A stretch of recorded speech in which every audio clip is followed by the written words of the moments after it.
పిన్ని, ఏంటి? చెల్లికి హాస్టల్ ఫీజు కట్టాలి, డబ్బులు కావాలి. నువ్వు సంపాదించే డబ్బులు తినడానికే సరిపోవట్లేదు, ఇంకా ఫీజు ఎక్కడి నుంచి తెచ్చి కట్టమంటావు? సర్లే ఉండు, తీసుకొస్తా. వీళ్ళ అమ్మతో పాటు వీళ్ళు కూడా పోయి ఉంటే ఈ ఇంటికి దరిద్రం వదిలేది.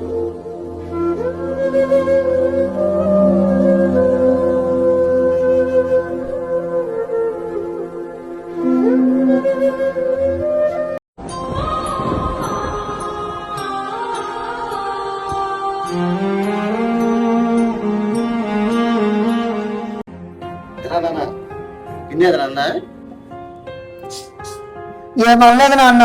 ఏరా నాన్న, కొడుకు బాధ తండ్రికి తెలియదు అనుకుంటున్నావా? చెల్లెలు ఫీజు కట్టేస్తా. సరే నాన్న. అరే నాన్న, ఎంత పెంచినా పిన్ని తల్లవుదరా. నీకు ఏదైనా అవసరం ఉంటే నన్ను అడగరా, నేను ఇస్తాను. ఒక్కోసారి మన అనుకున్న వాళ్ళందరూ మనల్ని వదిలి వెళ్ళిపోవచ్చు.